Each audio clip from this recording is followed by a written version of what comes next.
अस्सलामुअलैकुम 99 news bulletin के साथ मैं हूं जाहिद मिर्ज़ा। सबसे पहले एक नज़र अब तक की खबरों पर। आर्मी चीफ सैयद आसिम मुनीर का कहना है कि हम अपनी आईनी हुदूद बखूबी जानते हैं और दूसरों से भी आइन की पासदारी मुकद्दम रखने की तवक्को रखते हैं।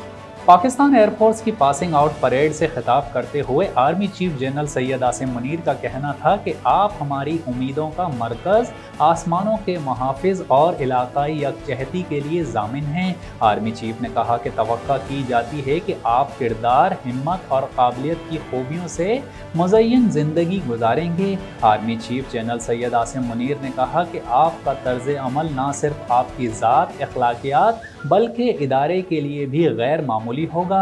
आप मादरे वतन के दिफा, इज़्ज़त व वक़ार के लिए क़ुरबानी देने से कभी दरेग नहीं करेंगे। Army chief general Syed Asim Munir का मज़ीद कहना था कि राशिद मिन्हाज, सरफराज, रफ़ीकी, एम आलम जैसे बने जिन्होंने वतन के लिए खिदमात और ज़िंदगियाँ पेश की। आपको जो ज़िम्मेदारी सौंपी जा रही है इसके लिए पुरअज़्म रहें और रियासत पाकिस्तान के साथ वफ़ादार रहें। उनका मज़ीद कहना था कि हम अपनी आइनी हुदूद बखूबी जानते हैं और दूसरों से भी आइन की पासदारी मुकद्दम रखने की तवक्को रखते हैं। आर्मी चीफ ने पास होने वाले कैडेट्स को पेशा वराना महारत और बहादुरी की लाजवाल रिवायत को कायम रखने की हिदायत करते हुए कहा कि अस्करी क़यादत तवक्को करती है कि आप बेहतरीन जज्बे कायम रखेंगे। वज़ीर आज़म के मुशीर राना सनाउल्लाह ने कहा है कि मौलाना फजलुर रहमान से बात करेंगे और उनके मार्च से सख्ती करने का कोई इरादा नहीं। राना सनाउल्लाह ने कहा कि मौलाना फजलुर रहमान से एहतराम का रिश्ता है, वो हमारे साथ ही रहे हैं। नवाज शरीफ और शहबाज शरीफ से मौलाना फजलुर रहमान के ज़ाती ताल्लुकात हैं। उन्होंने कहा कि मौलाना फजलुर रहमान से बात होती रही है और होगी।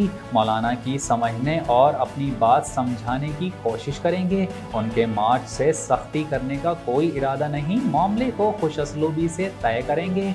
जबकि तहरीक इंसाफ से मुताल्लिक बात करते हुए राना सनाउल्लाह का कहना था कि पीटीआई की जानिब से संजीदगी का मुजाहरा हो तो बात की जा सकती है। जब तक सब सर जोड़कर नहीं बैठेंगे सियासी अदम इस्तेहकाम रहेगा। वफाकी वज़ीर दाखिला मोहसिन नकवी ने कहा है कि पाक चीन दोस्ती को नुकसान पहुँचाने की कई साजिशें की गईं मगर कामयाब नहीं हो सकी।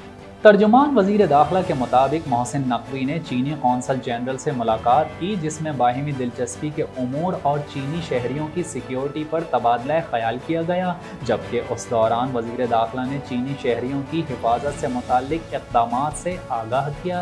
इस मौके पर वज़ीर दाखिला ने कहा कि चीनी शहरियों की सिक्योरिटी बहुत अजीज़ है।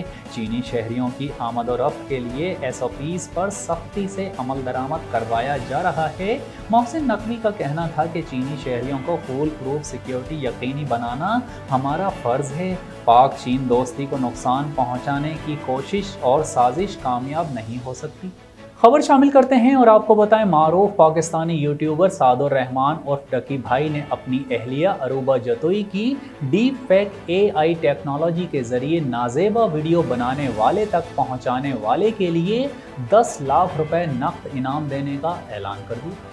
इसमें कोई शक नहीं है कि AI यानी आर्टिफिशियल इंटेलिजेंस टेक्नोलॉजी इंतहाई ख़तरनाक तरीन टेक्नोलॉजी है जिससे आम इंसान से लेकर मशहूर शख्सियात तक हर एक को ख़तरा है। हाल ही में इसका शिकार होने वाली डक्की भाई की अहलिया अरूबा जतोई की deep fake AI generated video बनाकर सोशल मीडिया पर वायरल की गई, जिसके बाद डक्की भाई ने आवाम से मदद की अपील करते हुए कहा कि जिस किसी ने भी मेरी अहलिया की इज्जत के साथ ये खेल खेला है मैं हर सूरत उस शख्स तक पहुंचना चाहता हूं।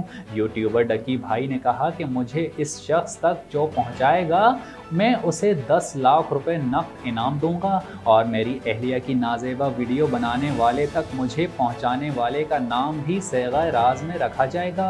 वाज़ेह रहे कि बॉलीवुड क्वीन कटरीना कैफ भी नवंबर 2023 में AI का शिकार हो चुकी हैं, जबकि इनकी इस टेक्नोलॉजी से तैयार करदा नामुनासिब जाली तस्वीर सोशल मीडिया पर वायरल हुई थी। इसके अलावा बॉलीवुड स्टार आमिर खान और रणवीर सिंह की भी जाली वीडियोस वायरल हो चुकी हैं, जिसमें इनकी जानिब से वोटर्स को कहा गया था कि वो नरेंद्र मोदी को वोट्स ना दें, जबकि अदाकारों ने वीडियो को जाली करार देते हुए FIRs भी दर्ज करवा दी हैं।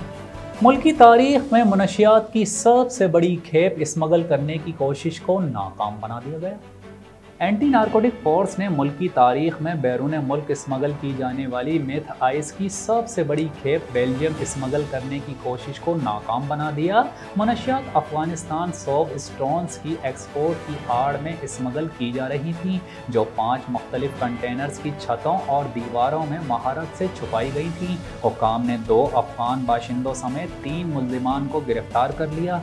224 किलोग्राम आइस को तोरहम के रास्ते अफगानिस्तान से बेल्जियम स्मगल करने के लिए पहले कराची स्मगल किया गया। ANF ने चेकिंग के दौरान मनशियात बरामद करके कराची पोर्ट पर स्मगलिंग में इस्तेमाल होने वाले तमाम कंटेनर्स को तहवील में ले लिया, जबकि मुल्जिमान के खिलाफ मुकदमा दर्ज करके वसी पैमाने पर तफ्तीश का आगाज भी कर दिया गया है।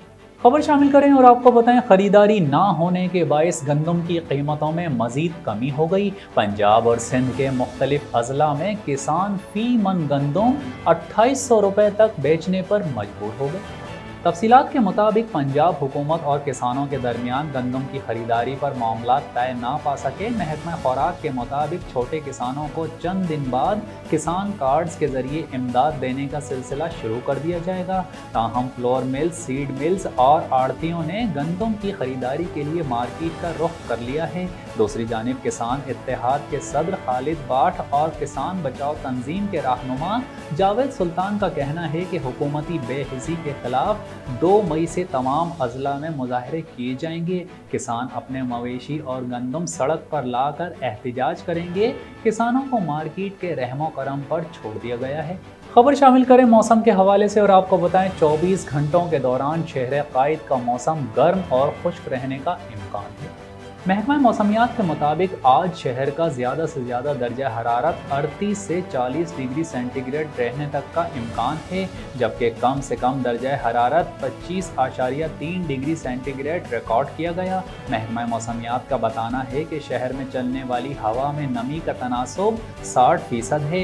शुमाल मगरिब से हल्की रफ्तार से हवाएं चल रही हैं, जबकि दूसरी जानिब गर्म मौसम में माहिरीन की जानिब से शहरियों को एहतियात बरतने की हिदायत की गई है। और अब एक नज़र 99 स्पोर्ट्स पर। अजलान शाह हॉकी टूर्नामेंट में शिरकत के लिए कौमी टीम मलेशिया रवाना हो गई।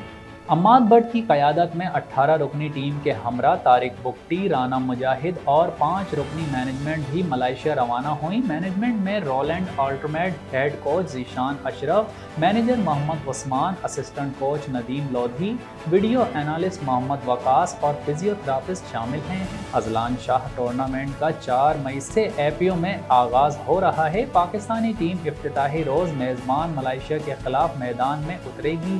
पाकिस्तान का दूसरा मैच 5 मई को जनूबी कोरिया से होगा, जबकि 7 मई को जापान और 8 मई को कनाडा से मुकाबला होगा, जबकि 10 मई को न्यूजीलैंड की टीम मद्दे मुकाबिल होगी।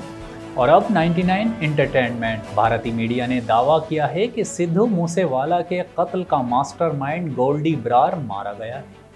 भारतीय मीडिया की जानिब से अमरीकी मीडिया के हवाले से दावा किया गया है कि कैलिफोर्निया में गोल्डी ब्रार और लखबीर गैंग के दरमियान फायरिंग का तबादला हुआ, जिसमें गोल्डी ब्रार मारा गया। गोल्डी ब्रार का नाम कनाडा की हुकूमत ने 25 अहम तरीन मतलूब अफराद की फहरिस्त में शामिल किया था, जबकि गोल्डी के हरीफों आर्च दिला और लखबीर के गैंग के अरकान ने इस मुबैना कत्ल की जिम्मेदारी कबूल कर ली है। ताहम इसके करीबी साथी और जेल में बंद गैंगस्टर लॉरेंस बिश्नोई ने अभी तक इस पर कोई बयान नहीं दिया है। ख्याल रहे कि मूसेवाला कत्ल के 2 और मुल्जिमान भारतीय पंजाब की जेल में लड़ाई के दौरान मारे गए थे।